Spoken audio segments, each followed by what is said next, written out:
The mist rolled in quicker than I'd expected, but I didn't mind.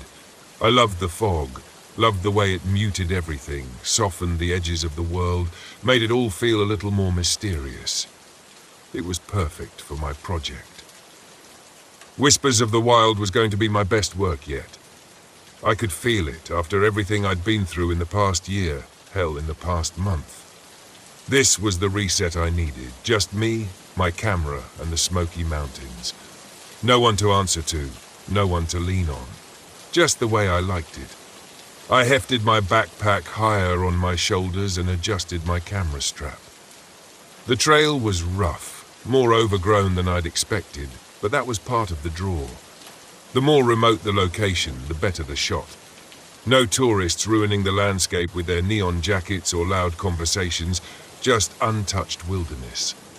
But untouched wilderness had its downsides.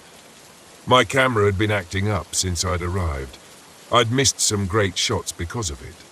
Fog rolling over the peaks, a hawk perched on a branch just feet away. But I told myself I didn't care. This trip wasn't about getting everything right, it was about getting away. I paused to catch my breath and set the camera down on a fallen log. The lens fogged up almost instantly in the damp air, and when I wiped it off with the corner of my jacket, I realized I'd smeared dirt across it. Typical. "Come on," I muttered, digging into my bag for a lens cloth. As I crouched there, rubbing at the stubborn streak of mud, I heard it. A soft, rhythmic tapping. At first I thought it was a woodpecker. There were plenty of them around these parts, but it didn't sound right. Too slow, too steady. Tap, pause, tap, pause. I looked up, but the fog was thickening, swallowing the trees just a few yards ahead of me. The tapping stopped. I told myself it was just a branch knocking against a tree in the wind. I wasn't scared of being out here alone. In fact, I preferred it.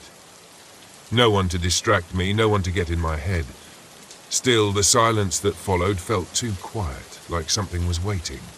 I shoved the lens cloth back into my pack and stood up, forcing myself to move on. I had a campsite to reach before dark, and I wasn't about to get spooked by a weird noise, at least not this early in the trip. The fog never really lifted by the time I reached the clearing where I planned to camp. It was so thick I could barely see 10 feet in any direction. I set up my tent quickly, more out of habit than anything else, though I couldn't shake the feeling of eyes on me. I wasn't sure why. There was no one around. No animals scurrying through the underbrush, not even a bird called to break the stillness. I figured a good night's sleep would shake off the nerves. I was just tired. The last few months had been brutal. Breaking up with Paul, the constant fights before it, the way he made me feel like I couldn't do anything right. This trip was supposed to be my way of proving him wrong, proving to myself that I didn't need him, that I didn't need anyone. But the anxiety crept up on me anyway, a tight knot in my chest as I lay in my sleeping bag, staring up at the ceiling of my tent. Then there was that tapping again, faint and far off. I tried to tell myself it didn't matter, just the wind, just the forest. But then it stopped abruptly, like someone had flipped a switch. And I heard something else, something worse, a whisper. It was so faint I could barely make it out, but it was there, threading through the fog outside. It didn't sound like words, not exactly, but it was too rhythmic to be wind, too deliberate. I sat up, listening hard, my heart racing. Nothing. I grabbed my flashlight, clicked it on, and aimed it through the thin walls of the tent. Just mist and shadows. The whispering stopped, but the silence that followed felt alive, thick with something I couldn't name. I switched off the light, telling myself I was just being paranoid, but deep down, I knew something wasn't right. The next morning, I packed up quickly. I wasn't scared, I told myself. I just wanted to get moving. The fog had lifted slightly, but the forest felt wrong somehow, like it was holding its breath. I didn't like it. I wanted to get to higher ground, get some better shots, and move on. By midday, I'd made it to a rocky ridge that overlooked a valley. It was beautiful, exactly the kind of shot I'd come for. The fog clung to the trees below, creating a sea of white with the mountain peaks poking through like islands. I snapped a few photos, trying to ignore the gnawing feeling in my gut. When I reviewed the pictures on my camera, my breath caught in my throat. There were figures in the fog. At first, I thought it was a trick of the light, just shadows cast by the trees. But the more I zoomed in, the clearer they became. Tall, thin shapes, barely visible but definitely there, human or something like it, standing motionless among the trees, watching me. I whipped my head around, scanning the valley below. There was no one, just mist and trees. But in the photos, the figures were there. I lowered the camera, heart pounding. I hadn't imagined it. I couldn't have. And yet the air around me felt suddenly cold. Not the kind of cold that comes with a change in the weather. This was different, deeper, like it had seeped into my bones. I should have left right then, packed up and headed back to the main trail. But I didn't. I couldn't shake the feeling that something was keeping me here, pulling me deeper into the wilderness. That night, I camped by a small stream. I hadn't seen any more figures, but the unease clung to me like a second skin. I felt like I was being watched constantly. Every time I looked over my shoulder, there was nothing there, but the feeling wouldn't go away. I built a fire, more for comfort than warmth, and tried to distract myself by reviewing the day's photos. That's when I noticed something else. The figures in the fog weren't in just one picture. They were in all of them. Some barely visible, others clearer, standing in groups or alone. Always watching. Always there. My hands started shaking, and I nearly dropped the camera. It was impossible. I'd been out there for hours, and I hadn't seen anyone. Not a single hiker, no animals, no birds. But there they were, in every shot. Suddenly the whispering started again. It was louder this time, closer. I stood up, flashlight in hand, scanning the trees. The beam of light cut through the mist, but I couldn't see anything. Still, the whispering grew louder, like it was circling me, coming from all directions at once. You shouldn't be here. That's what it sounded like. A woman's voice, soft but firm, blending with the rustling leaves and flowing water. It wasn't clear, not exactly, but the meaning was, I wasn't welcome. I swallowed hard, my heart pounding in my chest, and backed toward the tent. The whispering followed me, growing sharper, angrier. My flashlight flickered, and for a brief second I saw her. She stood at the edge of the trees, tall and thin, dressed in old, ragged clothes. Her face was pale, hollow-eyed, and filled with sorrow. She didn't move. She just stood there watching me with an intensity that made my skin crawl. Then, just as quickly as she appeared, she was gone. The flashlight flickered back to life, and the whispering stopped. I didn't sleep that night. By the time dawn broke, I knew I had to leave. This wasn't some trick of the mind. No matter how much I'd tried to rationalize it, there was something in these woods, something angry, and I had trespassed. I packed up my gear in record time and set off toward the trailhead. But the forest seemed different now, like the trees were closing in on me. The path I'd taken to get here was gone, swallowed by the fog. My compass spun wildly, useless, and the map was no help in the unmarked wilderness. Panic gnawed at my insides as I stumbled through the underbrush, trying to keep my bearings. But the more I walked, the more lost I became. And all the while, I could feel her watching, waiting. The whispering started again as I crossed a small clearing, louder this time, angrier. I dropped my pack, desperate, and spun around. There she was, standing in the mist, her eyes locked on mine. I fell to my knees, breath coming in ragged gasps. "I'm sorry," I whispered, though my voice was barely audible over the growing wind. "I didn't mean to." Her expression softened just slightly, and for the first time, I felt something other than fear. She wasn't just angry, she was in pain. "I'm sorry," I repeated, louder this time. "I shouldn't be here. I didn't know." The wind died down. The whispering faded, and slowly the figure in the mist began to dissolve, melting back into the fog. I sat there for what felt like hours, heart racing, too afraid to move. but she was gone. The air felt lighter, the forest less oppressive. When I finally stood, I saw it. Small, barely visible in the fog, a stone hidden among the trees. A grave, long forgotten, buried deep in the wilderness. I didn't touch it. I didn't even get close. I just stood there for a moment, paying my respects to the spirit I'd disturbed. Then, without looking back, I turned and walked away. I made it out of the Smokies that day, but the images, the figures in the fog, the woman's sorrowful eyes, followed me. I never published the photos from that trip. Some things, I realized, weren't meant to be captured. Some things were meant to be left alone.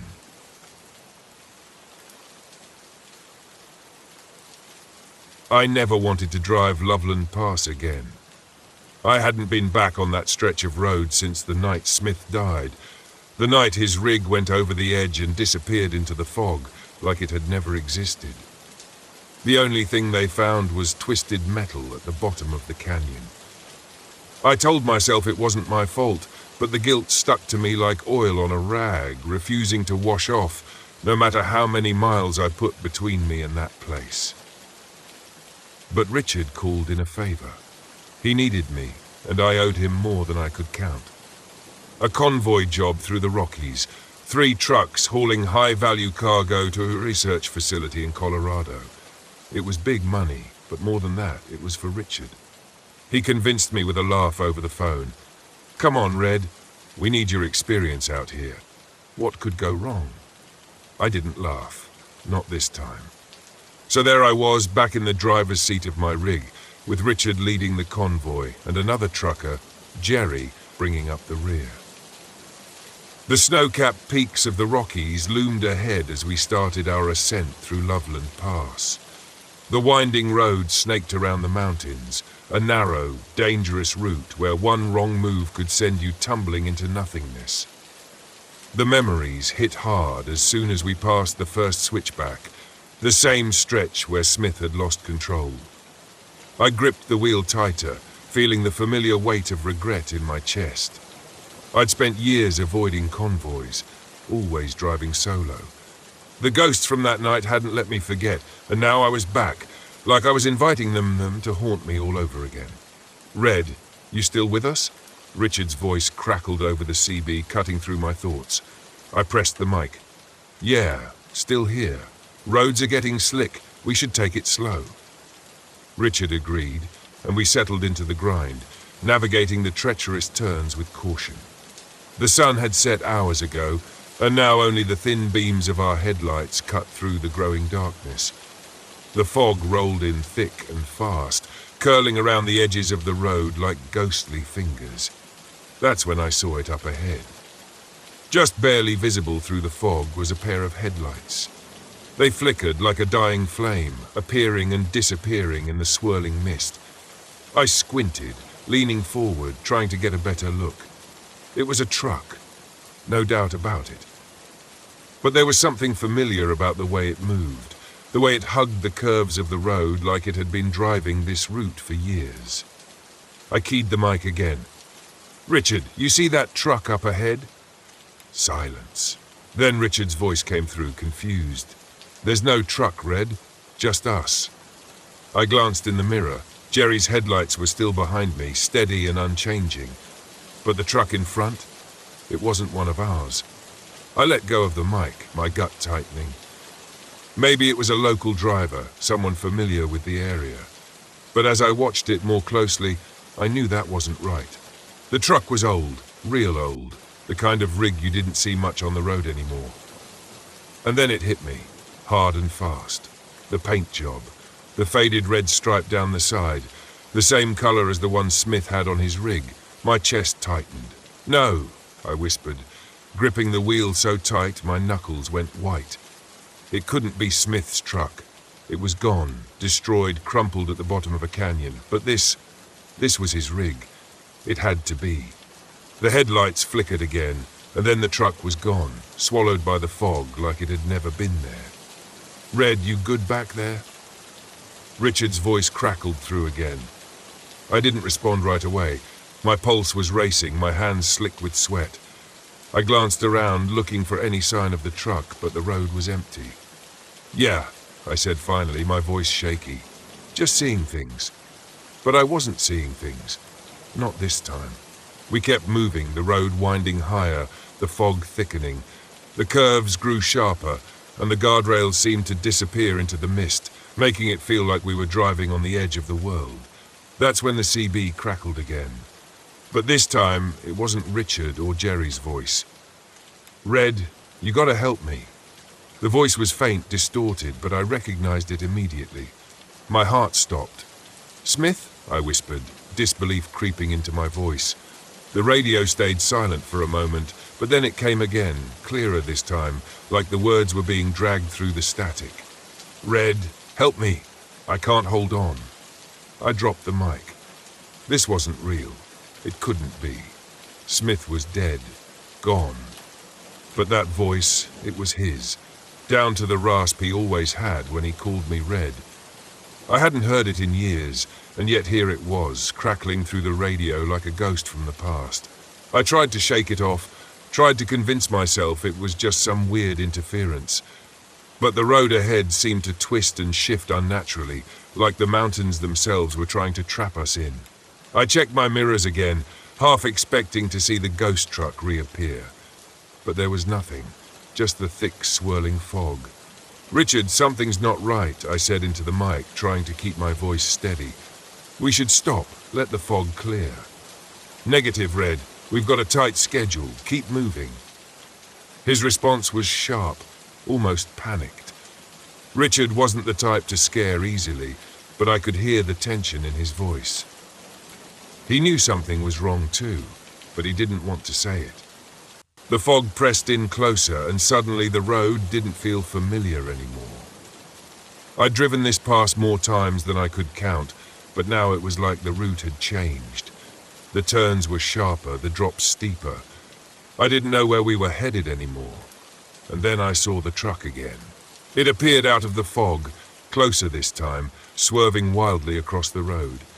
The old, rusted cab, the faded red stripe. It was Smith's rig, no doubt about it. But when I pulled alongside, there was no driver. The cab was empty, the windows fogged over from the inside. My stomach lurched. I slammed the brakes, swerving to avoid the ghost truck, but it vanished into the mist as quickly as it had come. My truck fishtailed, tires screeching against the wet pavement, but I managed to hold it steady. My heart was pounding in my chest. "Red, what the hell's going on back there?" Richard's voice snapped through the radio. "I saw him," I muttered, barely able to catch my breath. "I saw Smith's truck." Silence hung in the air for a long moment. I knew Richard was processing what I'd said, trying to figure out if I was losing it or if there was something more. But before he could respond, the CB crackled again. Smith didn't make it. It wasn't Richard. It wasn't Jerry. It was Smith. His voice filled the cab, clearer than before, as if he were sitting right next to me. "You let me go, Red. You let me fall." I clenched the wheel, anger and fear boiling in my chest. "I didn't let you fall. I tried, Smith. You didn't try hard enough." The road twisted again, sharper this time, and I could barely see the guardrail through the fog. But I kept driving, adrenaline coursing through me as Smith's voice echoed in my head. Suddenly, Richard's voice cut through the chaos. "Red, you gotta snap out of it. This isn't real." "It's the mountains messing with you," I snapped back. "Messing with me? Don't act like you don't hear him, Richard." Richard didn't answer. The road ahead dipped sharply, and I saw it, the same curve where Smith had gone over. The same stretch of road where his truck had disappeared into the canyon. My heart raced, my mind spinning. Was that where this was leading? Was I about to relive Smith's crash? "Smith, I'm sorry," I whispered, gripping the wheel tighter as the road curved dangerously toward the edge. "I'm so damn sorry." The fog lifted just enough for me to see what was ahead. Smith's truck, in the middle of the road, blocking the pass. There was no time to stop, no time to think. I swerved hard, avoiding the ghost truck at the last second. My rig skidded, the wheels screeching as I fought to keep control. For a moment, I thought I was going over the edge. The wheels teetered on the lip of the canyon, the guardrail creaking under the weight of the truck. But I yanked the wheel, pulling the rig back onto solid ground. My breath came in ragged gasps. I looked in the rearview mirror. The ghost truck was gone. The fog was clearing, and for the first time in years, I felt like I could breathe. Red? Richard's voice came over the radio, softer now. You still with us? Yeah, I whispered, gripping the wheel with trembling hands. I'm still here. The mountains stretched ahead, empty and quiet, but I could still hear Smith's voice in the back of my mind, and I knew, in some way, he'd always be with me. We made it through the pass just as the sun broke over the horizon, casting a pale light over the jagged peaks. The road ahead was clear, but I knew I'd never forget the night I faced Smith's ghost.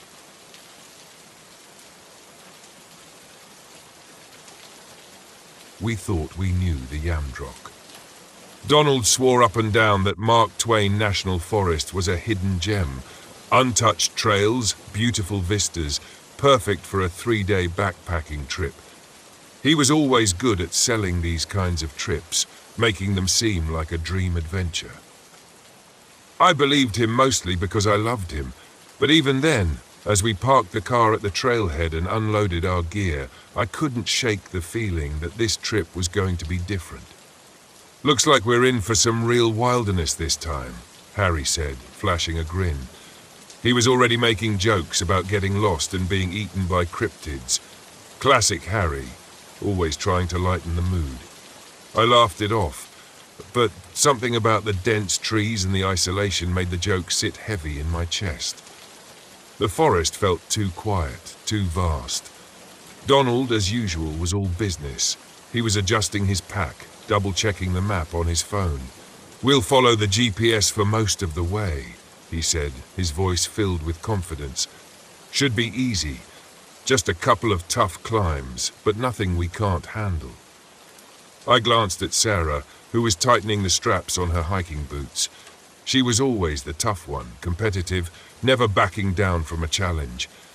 I liked that about her, but sometimes it felt like she had something to prove, especially when Donald was around. I couldn't tell if it was admiration or rivalry. Let's get moving, Donald called, waving us on. We've got a lot of ground to cover. The first day went as expected. We hiked deeper into the forest, leaving behind the marked trails and venturing into the heart of the wilderness. The trees were taller here, their branches heavy with green, creating a canopy that let in only slivers of sunlight. It felt like the forest was swallowing us whole, but Donald pressed on, oblivious to the creeping unease that gnawed at me. That night, we set up camp by a small stream. The air was cooler than I expected, a bite of cold that sank into my bones as the sun set. Harry's tent had a broken pole, something he hadn't noticed until we tried setting it up. He laughed it off, saying he'd just sleep in Sarah's tent, but Donald's frustration was clear. Next time, check your gear before we leave, Donald snapped, his voice tight. Relax, man, it's just a tent pole, Harry said, but the tension between them simmered. I was too tired to deal with their bickering, so I busied myself with starting the fire. Dana, my girlfriend, snapped photos as always, capturing the last glimmers of daylight filtered through the trees. She looked peaceful behind the camera, but I could tell she felt it too, that sense that something was off. That night, we heard the first howl. It was distant at first, almost like the wind moving through the trees, but then it came again, low and deep, rising into a chilling wail that made the hairs on my arm stand up. What the hell was that?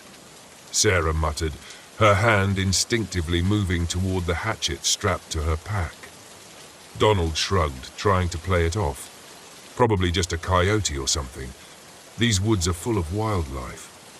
But it didn't sound like any coyote I'd ever heard. I exchanged a glance with Dana and she raised her eyebrows in that way she did when she didn't believe something. Harry, of course, took the opportunity to joke. Sounds like Bigfoot's out there, or maybe the Ozark howler, he said, his voice teasing. You guys know that one, right? Big hairy creature, glowing red eyes, hunts hikers for fun. Knock it off, Donald said sharply. It's just an animal. Get some sleep. We've got a long hike tomorrow. I tried to brush it off too, but lying in our tent that night, I couldn't shake the feeling that something was watching us. Every rustle of the leaves, every snap of a twig outside made my heart race. I must have drifted off at some point, but it was restless sleep. The next morning, Dana told me she'd seen something outside the tent, just for a second, but she was sure of it. Red eyes.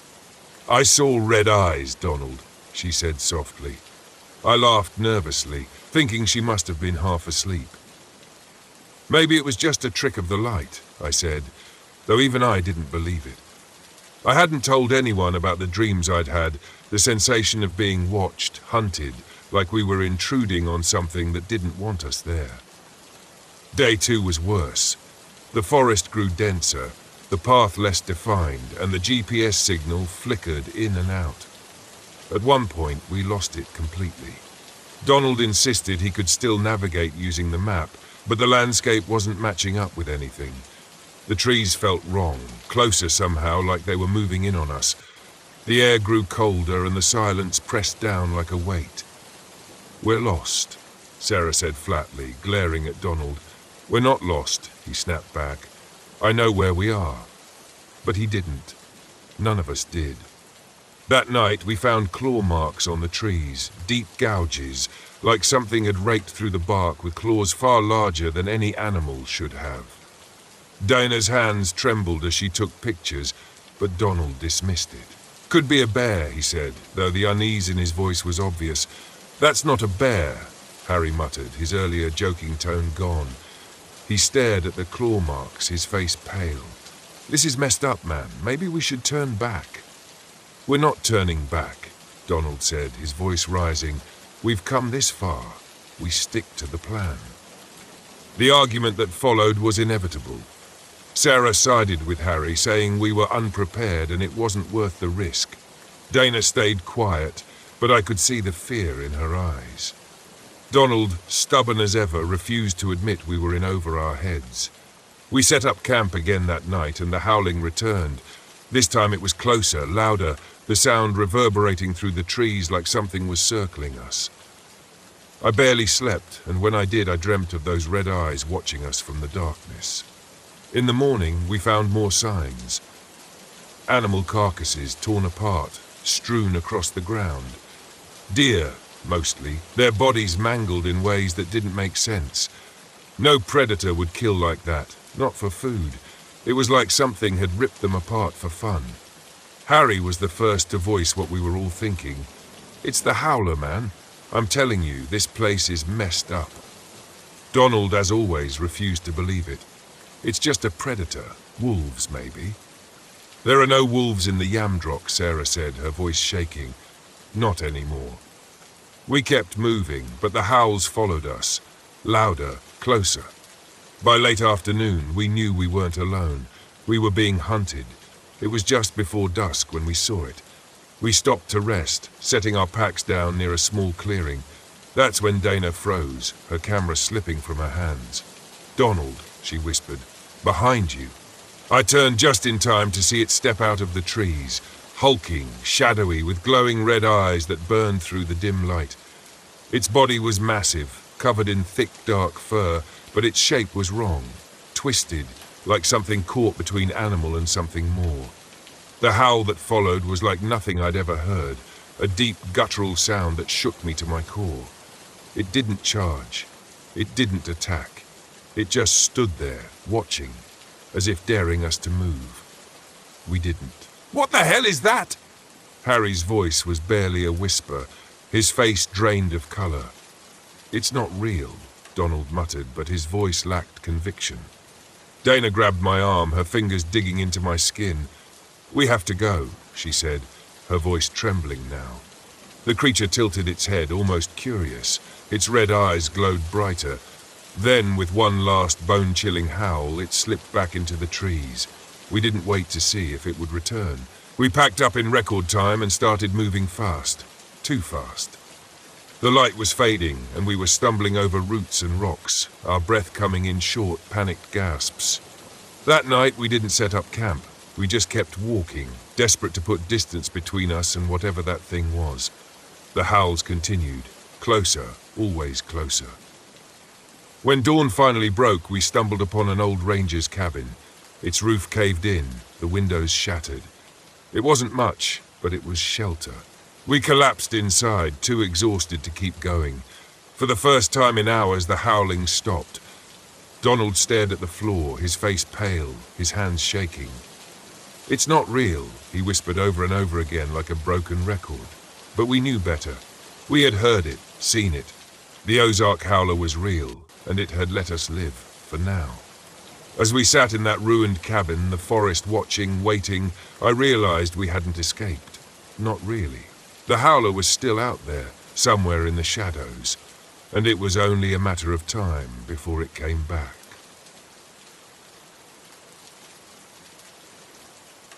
The road wound through the dense trees, snaking deeper into the heart of the low national forest. The thick canopy above allowed only sparse sunlight to filter through, casting shadows across the narrow dirt road. I gripped the steering wheel of my RV, trying to shake off the gnawing sense of unease creeping up my spine. It had been 3 hours since I'd passed another vehicle. Solitude was the whole point, wasn't it? This trip was supposed to help me clear my head, to reconnect with myself after the divorce. I had spent the last few months in a fog, and this trip to Deadwood Creek was meant to be my escape, a test of independence. No ex-husband, no stress, just me in the wilderness. I needed this. At least that's what I'd been telling myself for the past 2 weeks. Deadwood Creek Campground wasn't listed on any mainstream maps, just a blip on an obscure site for hardcore campers who sought isolation. The campground had a reputation, but that was part of the appeal. I needed remote quiet, far away from anything that reminded me of what I'd left behind. But as I pulled into the clearing, past the sign half buried in moss that read Deadwood Creek, a shiver ran through me. The place was eerily quiet, the kind of silence that makes you second-guess your decision to be alone. I parked the RV near a small trickling creek. The only other vehicle was an old, beat-up camper a short distance away, nestled under the towering pines. It was empty, no sign of movement, no campfire. Good. I wasn't in the mood for socializing. I stepped out into the cool afternoon air and surveyed the site. The woods were thick, ancient. The ground was littered with pine needles, muffling the sound of my footsteps. A perfect retreat. I set up camp, unfolding my chair and setting my mug of tea beside me as I sat by the creek, listening to the soft gurgle of the water. It was peaceful, just as I'd hoped. But after a while, the peace felt off. Too still. The air grew heavy, pressing down on me, and the silence wasn't comforting anymore. It was oppressive. My mind wandered back to the stories I'd read online, the rumors about Deadwood Creek's dark history. This used to be a mining settlement during the gold rush, or so the tale went. Dozens of men had come to find their fortunes, but most found only death. Mysterious disappearances, bodies never recovered.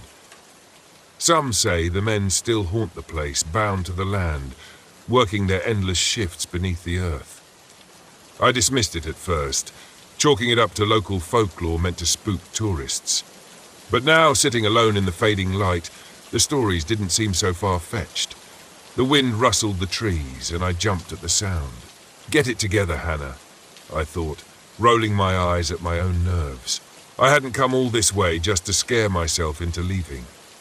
That's when I saw him. A man standing near the edge of the campground, just at the tree line, leaning against a tree. He was tall, with broad shoulders and a scruffy beard, his clothes worn and dirty as if he'd been out here for weeks. His gaze was fixed on me.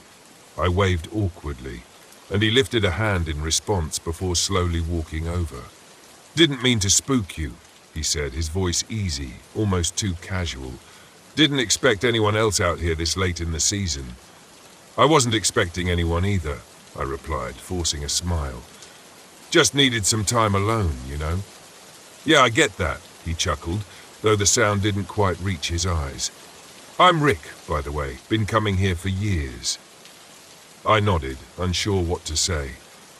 Rick had the look of someone who belonged out here, who knew the woods like the back of his hand.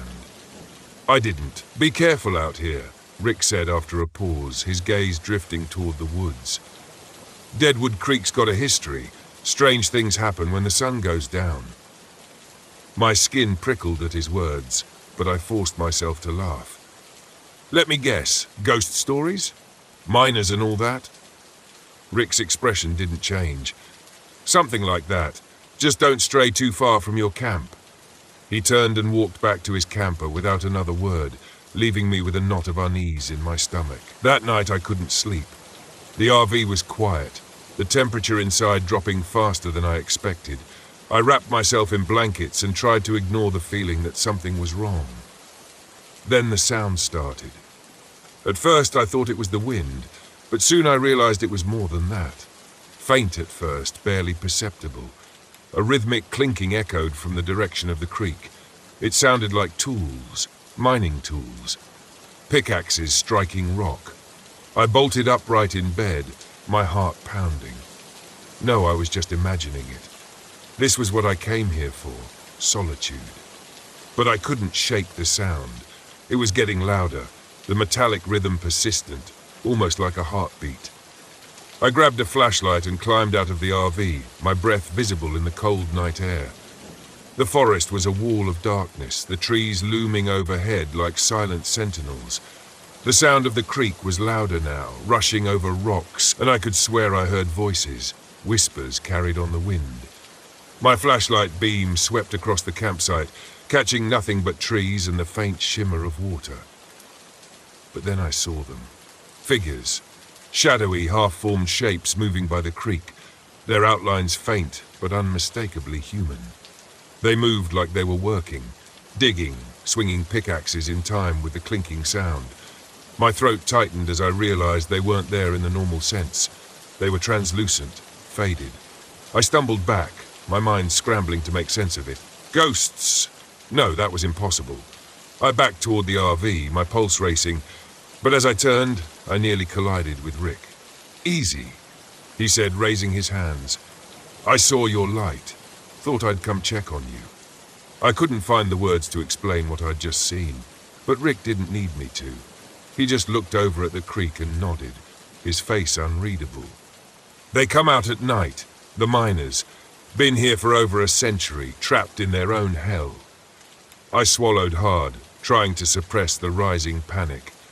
You mean you know about this? What is this place? Rick gave a half smile, though it was more sad than comforting.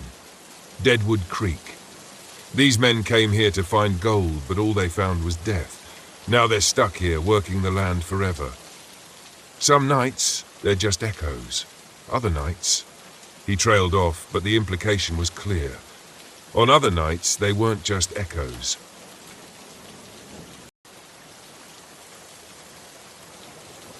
I've always liked the quiet of the road. No one asking questions, no one poking into your business, just miles of highway, the hum of the engine, and the occasional crackle of a distant voice on the CB. But that night, somewhere on Route 50 in the middle of Nevada, the silence felt different. Too quiet, too heavy. It had been days since I'd had a decent break. I'd left San Francisco with a load of building materials bound for Kansas City, figuring Route 50 would cut the travel time. They call it the loneliest road in America, and I've driven it enough times to know why. For hours at a time, you don't see a soul. Just endless desert dotted with mountains that never seem to get any closer. I was more tired than I wanted to admit, the kind of tired that sneaks up on you, where your eyelids grow heavy and the lines on the road start to blur. Normally, I'd push through, but something told me to pull over this time. I glanced at the clock and decided to hit the next rest stop I saw. A quick nap, I told myself, and I'd be good as new. I felt a wave of relief when I spotted the weathered sign for a rest stop 2 miles ahead.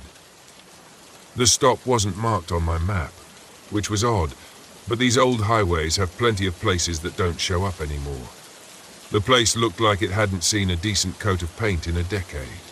The lights above the parking area flickered weakly, casting long shadows across the cracked asphalt. A beat-up picnic table and a few rusted trash bins were all that marked the stop. The restroom building sat off to the side, its windows dark, and the air around it felt heavy, like it hadn't been disturbed in years. I pulled the rig into the lot and killed the engine. Silence settled in around me, pressing through the windows. I leaned back in the driver's seat, rubbing my face. I just needed a few hours of sleep and I'd be good to go. But before I could settle in, nature called, typical. With a sigh, I grabbed my flashlight and climbed out of the cab. The night air was cold, much colder than I'd expected for Nevada, and the wind carried a strange scent. Dry, with an underlying hint of something rotten. I wrinkled my nose but kept moving toward the restroom. The building was worse up close. Graffiti covered the exterior, but it wasn't the usual stuff. No names or crude drawings. These were symbols, spirals, triangles, strange geometric shapes I couldn't quite place. Some of them were carved deep into the wood, like they'd been there a long time. I pushed the door open, and the smell hit me harder inside, stronger than before. I flicked the light on, but the bulb overhead just buzzed and flickered weakly. I turned on my flashlight and swept it across the room. The place was empty, as I expected, but the walls were covered in more of those symbols, dozens of them, carved into the tiles, drawn on the mirrors. I did my business quickly, trying to ignore the feeling that those symbols were watching me, and made my way back out to the parking lot.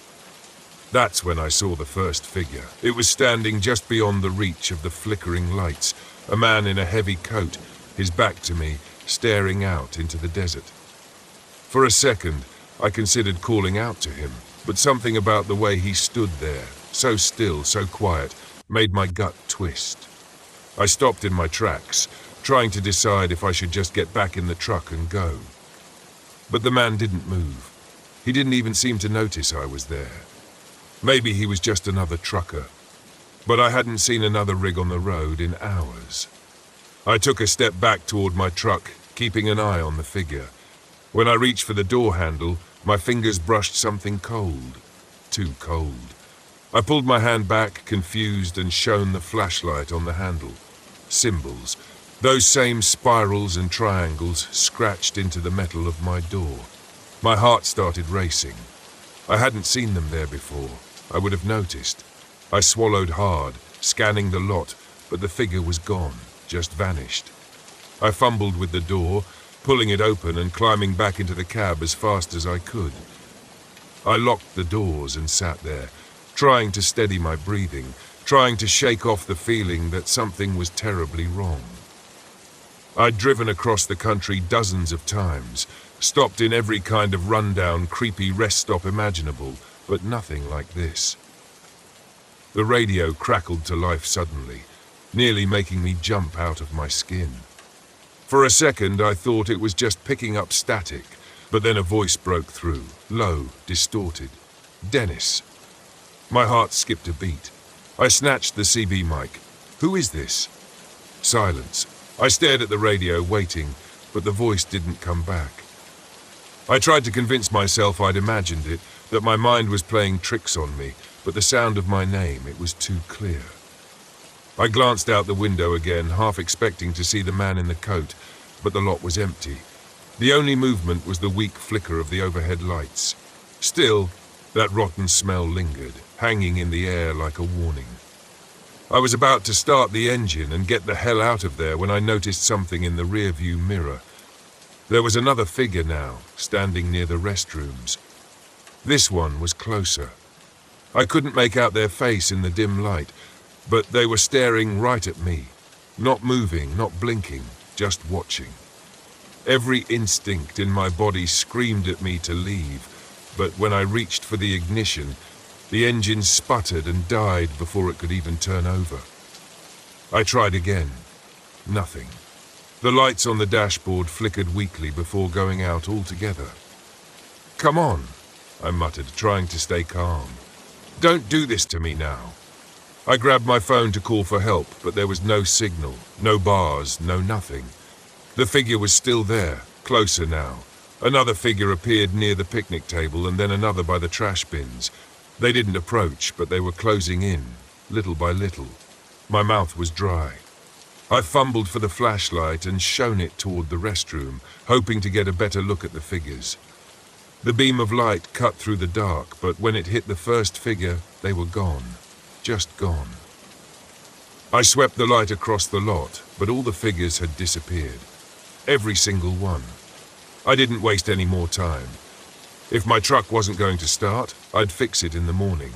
For now, I just needed to get out. Out of here on foot if I had to. I grabbed the toolbox from under the seat just in case and jumped down from the cab. That's when I noticed something else on the side of my truck. Etched into the paint was one of those symbols. Fresh. I could smell the metallic tang of scratched metal. It was the same spirals and triangles I'd seen in the bathroom, the same ones that had been on the door handle. The smell hit me again, stronger now. I turned, shining the flashlight toward the restroom, and that's when I saw it. The symbols were glowing. A faint, sickly light pulsed from the walls of the building. The carvings and scratches were now alive with some kind of energy. The ground beneath my feet vibrated, a low hum building in my chest. I stumbled back toward the truck, my flashlight shaking in my grip, but the lights in the building grew brighter, casting long flickering shadows across the lot. And then I heard the voice again. Dennis. I whipped around, scanning the empty lot, but there was no one there. No figures, no man in the coat. Just the voice, coming from nowhere and everywhere at once. Dennis, you need to stay. I felt a cold sweat break out across my forehead. My pulse pounded in my ears, but I kept moving, trying to get back into the cab. But the symbols, they were on my truck now, glowing with the same eerie light. The handle felt like ice under my fingers. The wind picked up, howling across the lot, carrying whispers with it. Low, urgent voices layered on top of each other, impossible to understand, but they felt old, ancient.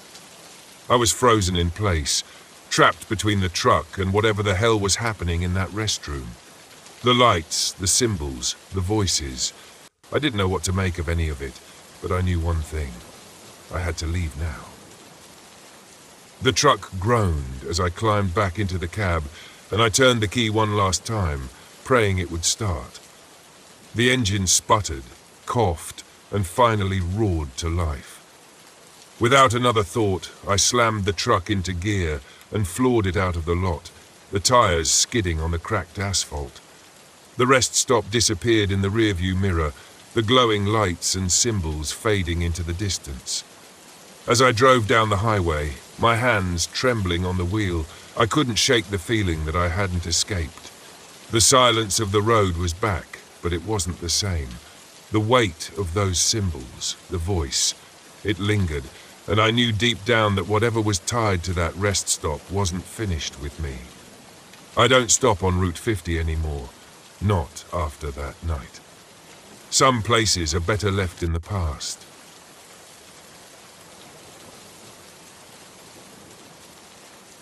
I thought this trip would fix everything.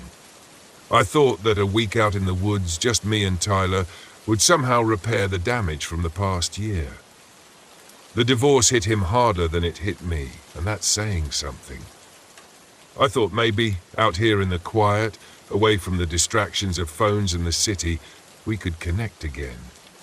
You know, like fathers and sons are supposed to. But from the moment we hit the road, I knew it wasn't going to be easy.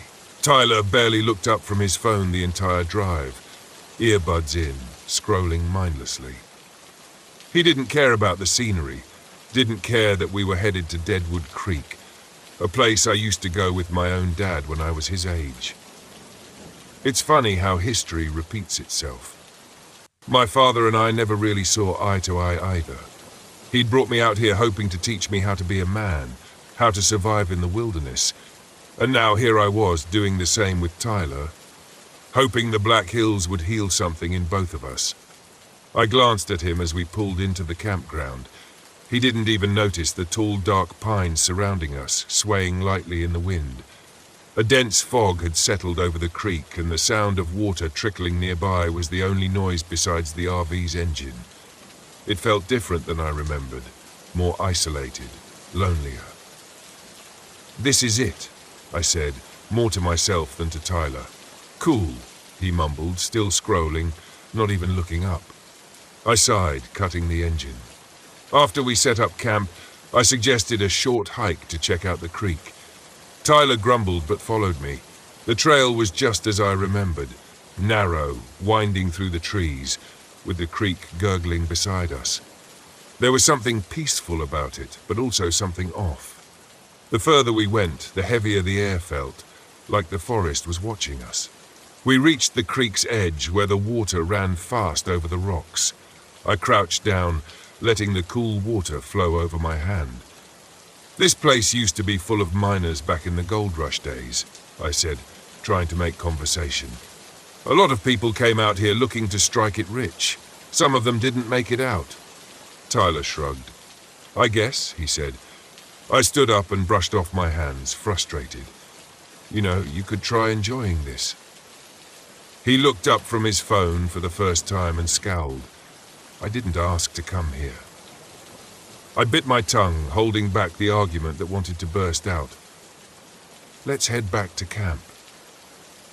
As we turned to leave, something flickered in my peripheral vision. I stopped, squinting through the trees. There, just at the edge of the clearing, a dim light floated in the distance. It flickered like a lantern, swaying in the wind. "Did you see that?" I asked, pointing toward the trees. Tyler glanced up, following my gaze. "What? That light?" It was gone. I blinked, rubbing my eyes. Maybe I'd imagined it. The fog had thickened while we were by the creek and the woods were growing darker. Never mind, let's go. The first night was when things started getting weird. Tyler and I had retreated to the RV after dinner. He was predictably glued to his phone while I tried to read a book, but the quiet gnawed at me. The stillness outside felt oppressive rather than peaceful. The wind had picked up and the pines swayed ominously against the backdrop of the night. Then I heard it.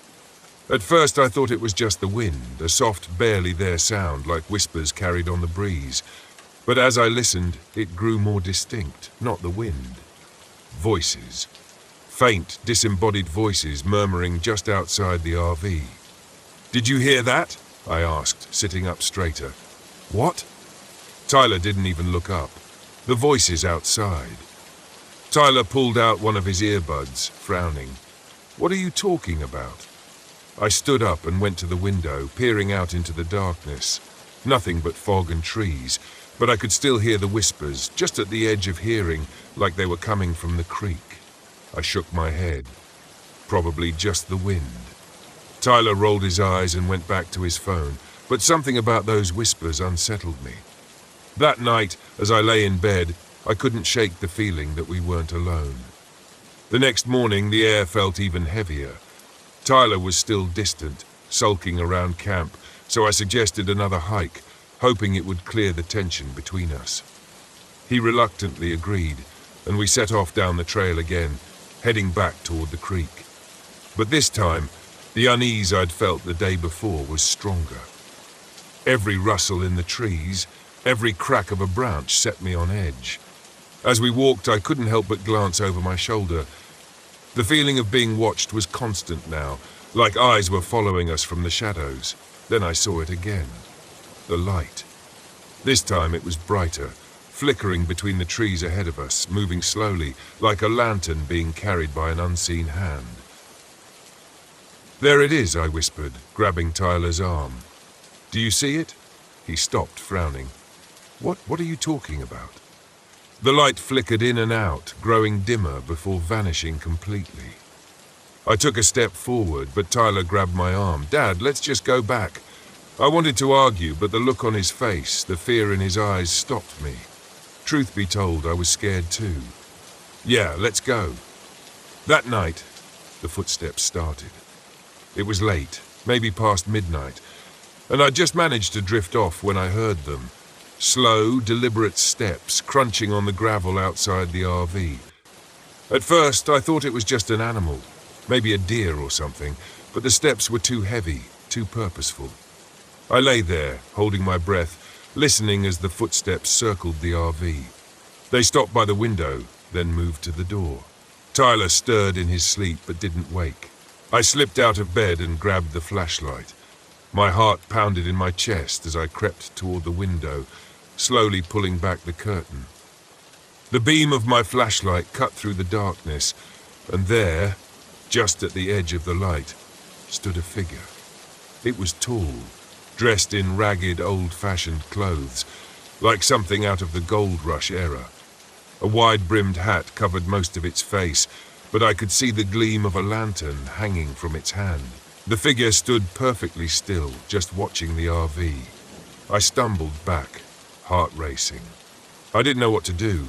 My mind raced, searching for a rational explanation, but I couldn't find one. Then, just as suddenly as it had appeared, the figure turned and vanished into the fog, the light of its lantern disappearing with it. The next day, Tyler was pale and jittery, his usual teenage indifference replaced with genuine fear. He hadn't seen the figure, but he'd heard the footsteps, and the look in his eyes told me he knew something was wrong. "We need to leave," he said, his voice trembling. "I know," I replied. "I'll start the RV. We'll head out." But when I turned the key in the ignition, nothing happened. The engine sputtered, then went silent. I tried again and again, but the RV wouldn't start. "We're stuck here," I muttered, feeling the weight of dread settle over me. That night, the footsteps returned. This time, they were louder, more insistent. The figure was back, pacing around the RV, dragging something behind it. I could hear the heavy scrape of metal on gravel, like chains being dragged along the ground. "Dad, what is that?" Tyler whispered, his face pale with fear. I didn't have an answer. I grabbed the flashlight and stepped toward the door. "Stay inside," I told him. "No, don't go out there," he begged, grabbing my arm. But I couldn't just sit there, listening to the thing outside. I had to confront it. I opened the door and stepped out into the cold night. The figure was there, standing by the creek, its lantern casting an eerie glow over the water. It didn't move as I approached, just watched me with shadowed eyes. "What do you want?" I shouted, though my voice trembled. "What are you?" The figure didn't respond. Instead, it slowly lifted its arm, pointing to the ground near the water's edge. There, half buried in the mud, was an old rusted gold pan. I didn't understand at first, but then it hit me, the legend, the miner's ghost protecting his lost fortune. I knelt down, my hands trembling, and lifted the pan from the mud. As soon as I touched it, the figure vanished. The footsteps stopped. The whispers and the wind fell silent. The air was lighter. The oppressive weight lifted. I stood there for a long time, holding the gold pan, my mind racing. Then, without looking back, I turned and went back to the RV. The next morning, the RV started without a hitch. We left Deadwood Creek behind, and neither of us spoke about what happened. But as we drove away, I couldn't help but glance in the rearview mirror, half expecting to see the figure watching us from the trees. I didn't, but I knew, deep down, that something had happened out there. Something I couldn't explain. Something I would never forget. And maybe, just maybe, Tyler and I would be okay.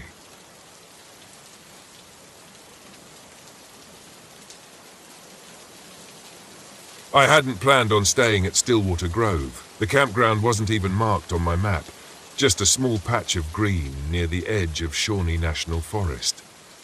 But as I drove down the empty forest road, I saw the sign.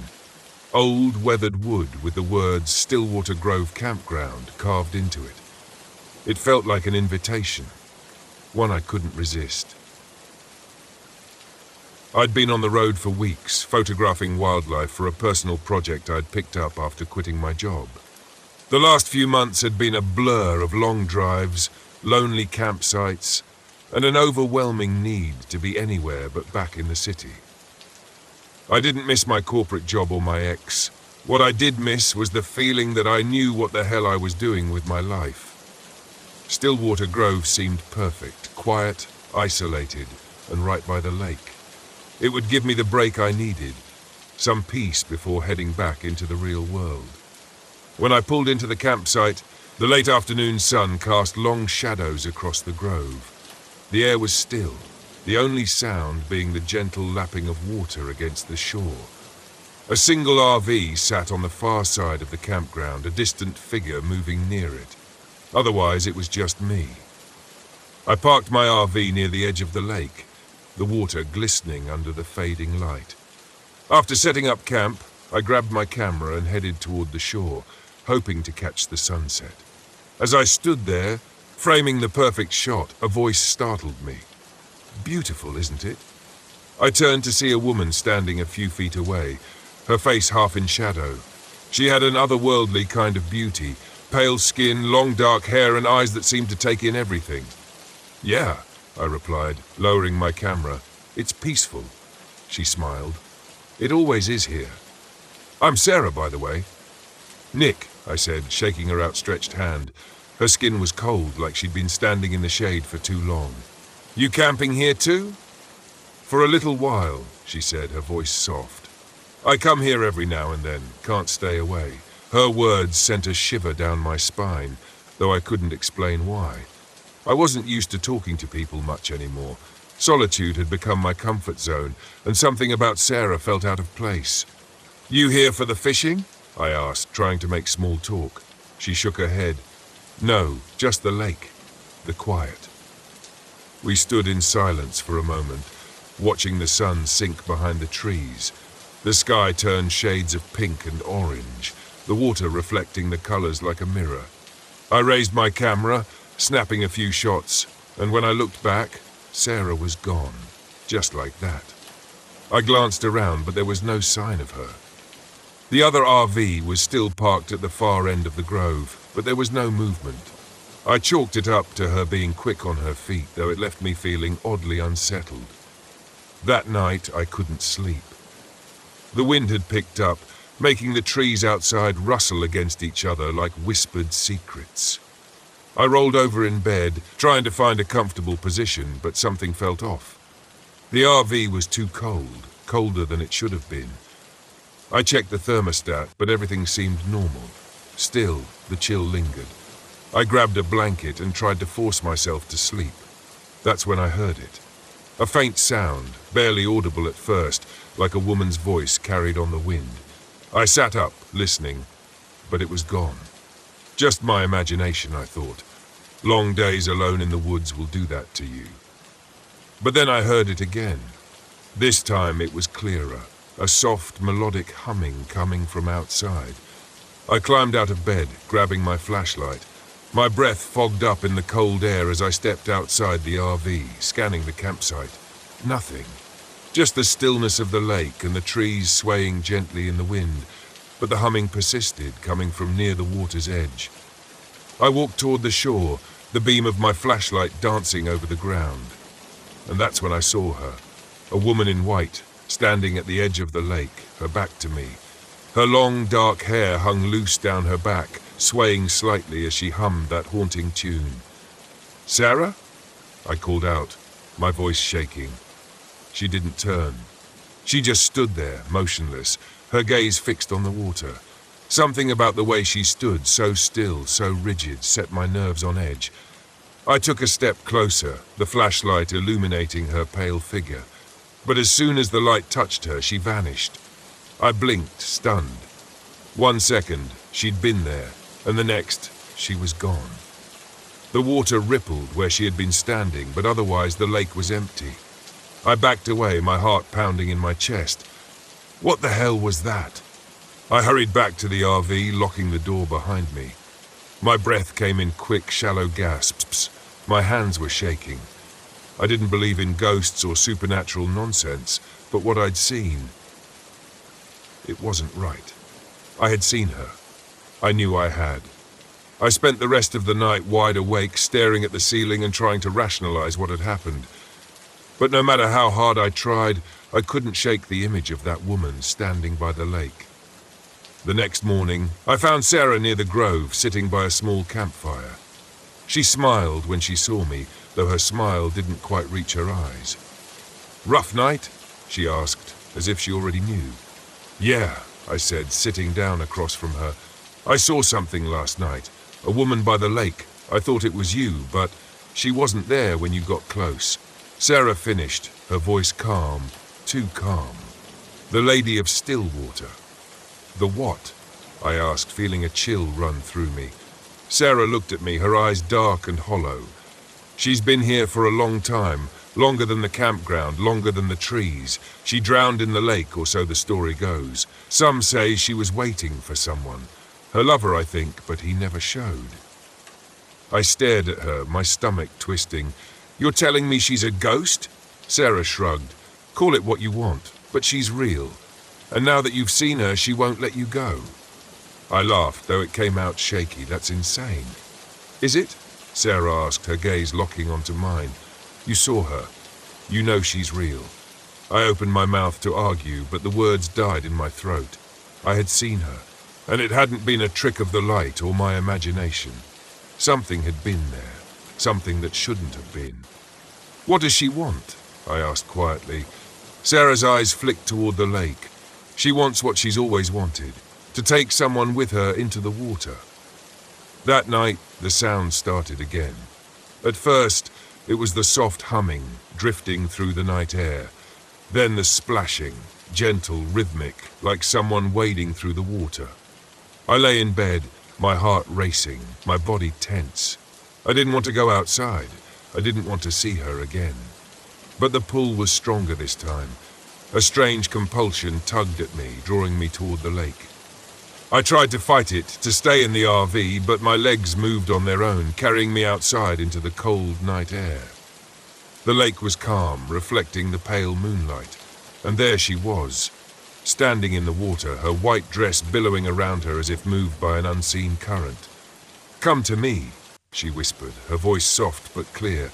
"Please, come." I took a step forward, my body moving against my will. The water lapped at my shoes, and I could feel the cold seeping into my skin. "Come with me," she said again, her voice almost pleading now. "I've waited so long." I fought to resist, to break free from whatever force was drawing me in, but my feet kept moving, the water now up to my knees, freezing cold. I could feel the pull of the lake, the weight of the water dragging me down. Suddenly a hand grabbed my arm, yanking me back with such force that I stumbled onto the shore. Sarah stood beside me, her face pale, her grip strong. "You have to leave," she said, her voice urgent now, "before it's too late." I looked back at the lake, but the woman was gone. The water was still, as if nothing had happened. "What the hell is happening?" I gasped, my breath coming in shallow bursts. Sarah's expression was grim. "She's marked you now. If you stay, she'll take you. You have to go." I didn't argue. I packed up my things, my hands shaking, adrenaline coursing through my veins. Within minutes, I was back in the RV, starting the engine and pulling out of the campsite as fast as I could. As I drove away, I glanced in the rearview mirror. Sarah stood at the edge of the grove, watching me go, her face unreadable. And behind her, just barely visible in the mist, was the Lady of Stillwater, her pale eyes following me, waiting for me to return. I didn't look back again.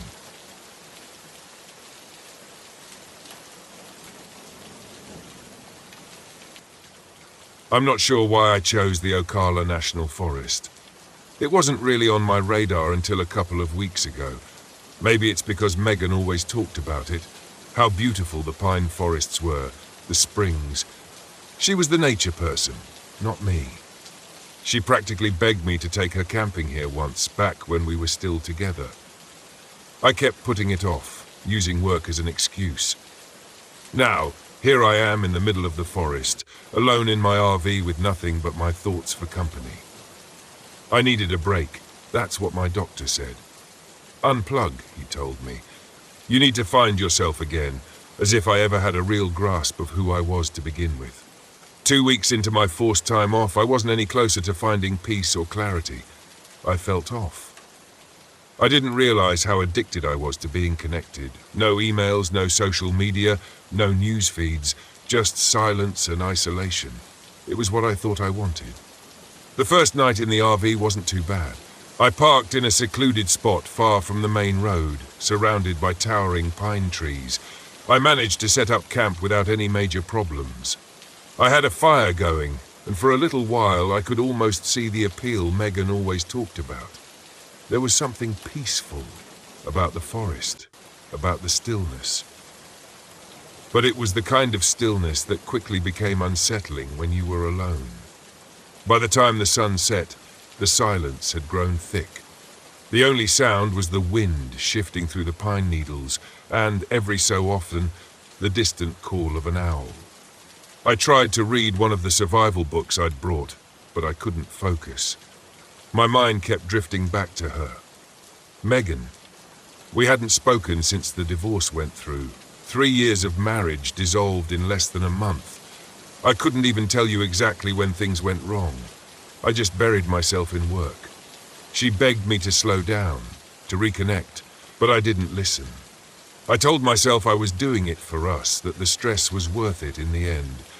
But by the time I realized how much I'd lost, it was too late. The fire crackled as the temperature dropped. I got up to grab my jacket from inside the RV. That's when I first heard it, a soft tapping sound, like something lightly knocking against the side of the RV. I froze, listening.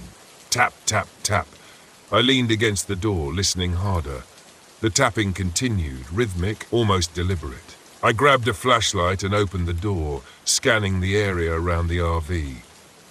The light cut through the darkness, but I couldn't see anything, just trees and shadows. Probably just a branch in the wind, I muttered to myself, though the trees weren't close enough to the RV for that to make sense. I shut the door and locked it. The tapping had stopped, but I didn't sleep well that night. Every time I drifted off, I heard something. Footsteps, rustling things I couldn't explain away as easily as I wanted to. But when I looked outside, the forest was still. The next morning, I found the footprints.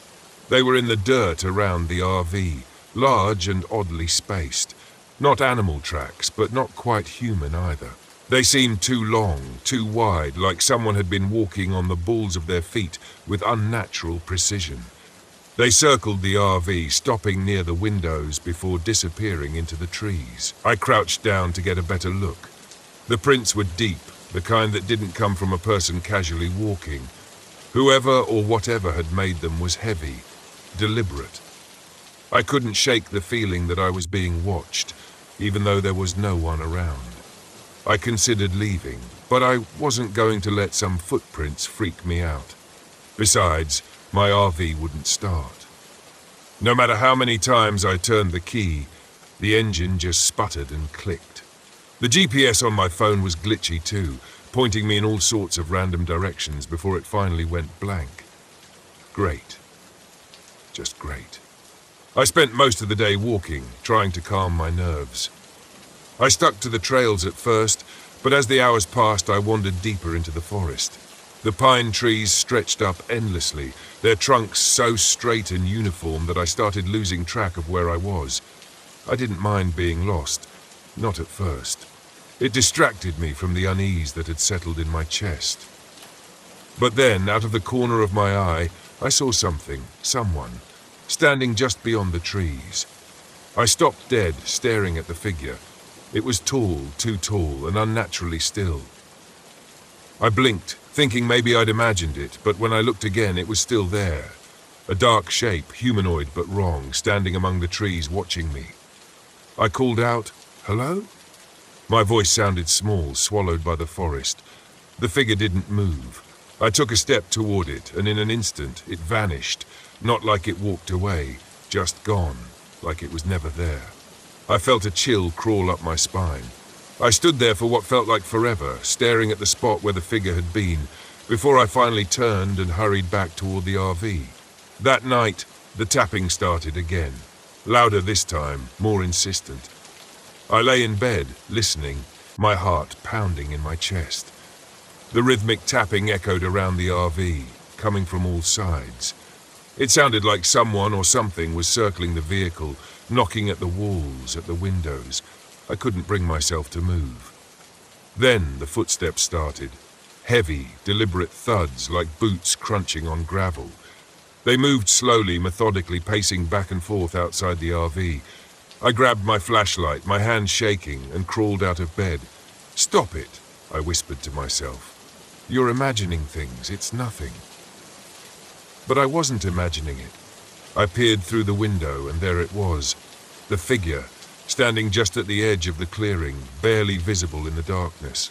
Its shape was clearer now, a tall, gaunt figure with limbs that seemed too long, too thin. Its face was hidden in shadow, but I could feel its eyes on me, watching. I stumbled back from the window, heart racing. The tapping grew more frantic, the footsteps louder. My head spun with fear and confusion. What was it? Why was it here? I bolted for the door, but as I reached for the handle, I heard a voice. "David," I froze.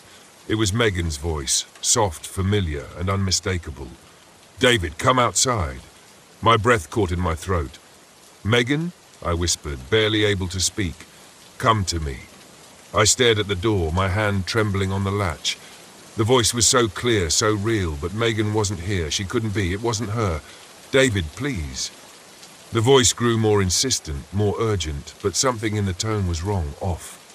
It wasn't her. It couldn't be.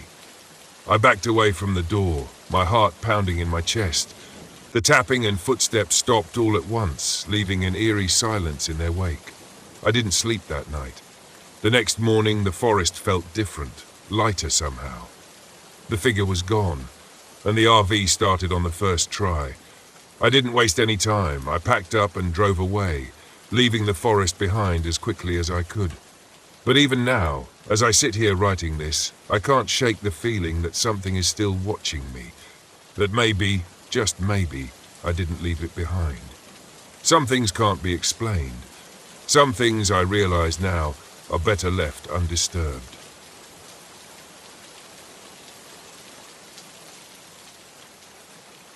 I never wanted to take the job. Not this one. But when the bills pile up and your savings start running dry, you do what you have to, even if it means going back to the place you swore you'd never see again, Dead Man's Pass. It was Eddie's death that did it. 15 years ago, I lost my brother on that road. His rig skidded off a curve and plunged into the canyon. I was driving a mile behind him when it happened. Saw the whole thing through my windshield like a damn nightmare unfolding in slow motion. I've never been the same since. I never could forgive myself for not doing more, not being there to help. That's how it goes in this life. You haul, you drive, you move forward, keep the past in the rearview. But it's never that simple, is it? I'm Hank Collins, but most people on the road know me as Rusty. Maybe it's the hair going grey, or maybe it's just the wear and tear of 30 years behind the wheel. I've spent most of my life running rigs, hauling everything from livestock to construction equipment. This time I was hauling heavy machinery for a mining outfit in Utah. Easy enough, or so I thought. The cargo didn't bother me. What bothered me was the route. Route 163, through the heart of Monument Valley, and then up through Dead Man's Pass, the very stretch of road where Eddie lost his life. I've avoided it for years, but I couldn't avoid it this time. The money was too good, and the job came at a time when I needed it most. The first sign that something wasn't right came when I crossed into the desert. The vast expanse of red rocks stretched out for miles, the sun beginning to dip below the horizon, casting long shadows across the road. It should have been peaceful, almost beautiful, but there was something off. The radio cut out first, static, then silence. Not unusual out here, but it didn't sit right. The stillness felt heavy, oppressive, like the desert itself was holding its breath. As the sun slipped away completely, I noticed a pair of headlights in my rearview mirror. At first, I didn't think much of it. Probably another trucker making the same route. But as the miles passed, those headlights didn't get closer. They stayed there, far back but steady, like whoever it was didn't intend to pass or fall behind, just keeping pace. I tried to shake it off, focusing on the road ahead. The canyon walls began to rise on either side of me, the road narrowing as I approached Dead Man's Pass. My hands tightened on the wheel, the familiar knot of tension growing in my chest. The road was winding, dangerous, with steep cliffs on one side and jagged rock on the other. I'd driven it 100 times before, but not since the night Eddie died. As I climbed higher, the truck started to act up. First it was the brakes. They began to make a grinding noise that sent vibrations up through the cab. They were new, serviced just a week ago. No reason they should be failing. Then the engine sputtered, just once, but enough to make my heart jump. "Come on, Rusty," I muttered to myself. "Just keep moving, 1 mile at a time." But the truck didn't listen. The headlights behind me were still there, never getting any closer, never fading away. Something about it gnawed at me, a slow realization creeping in. I knew that truck. It was Eddie's. It couldn't be. Of course, Eddie's truck was a wreck at the bottom of the canyon, rusted and forgotten. But the make, the model, even the busted left headlight, it was all the same, and it was following me. I turned up the CB, hoping for some noise to drown out my thoughts, but all I got was static. My hands were sweating now, the wheels slick beneath my fingers. The canyon walls seemed to press in tighter as I reached the most dangerous curve, the very spot where Eddie went over the edge. My foot eased off the gas, but then the CB crackled to life and a voice broke through the static. "Rusty, Hank, you got to stop." I nearly jerked the wheel in shock. I knew that voice. It was impossible, but I knew it. It was Eddie. "Eddie," I whispered, even though I knew there was no way it could be real. I fumbled with the radio, trying to clear the signal, but the voice only grew louder, swallowed by the hiss of static. "Rusty, you got to stop. You can't make the same mistake." I was losing my mind. That's what this was. Too many years on the road, too many ghosts haunting me. That's all it was. But then the truck sputtered again. The grinding in the brakes got worse. I could feel the whole rig shudder as I tried to slow down, but the brakes weren't responding. I pumped them hard, but nothing. The curve was coming up fast, and I knew I wouldn't make it if the brakes didn't hold. "Damn it!" I shouted, yanking the wheel hard to the right, pulling off onto the narrow shoulder. The truck screeched to a stop, just inches from the cliff's edge. For a long time I sat there, heart pounding, staring at the drop below. The canyon stretched out beneath me, a black abyss swallowing the last traces of daylight. My breathing was ragged, my hands shaking, and then I saw it. Eddie's truck was still there, sitting on the road behind me, headlights glowing dimly through the dust. But now I could see it wasn't just a truck. The rig was mangled, twisted, just like it had been after the accident. The front end was smashed in, the cab crumpled, the windshield shattered, and standing next to it was Eddie. I blinked, rubbed my eyes, but he didn't disappear. He was there, as clear as day. His face was pale, gaunt, eyes hollow, but it was him. He was looking right at me. I stumbled out of the cab, my legs shaking beneath me. I didn't know what I was doing, didn't know what I expected to happen, but I had to get closer. I had to see Eddie. My voice cracked as I took a step toward him. How are you?" He didn't speak, just stared at me with those hollow eyes. Then slowly, he raised a hand pointing down the canyon. I followed his gaze, my heart pounding in my chest. That's when I saw it. The wreckage of his truck lying at the bottom of the canyon, just as it had been all those years ago. "No," I whispered. This can't be real."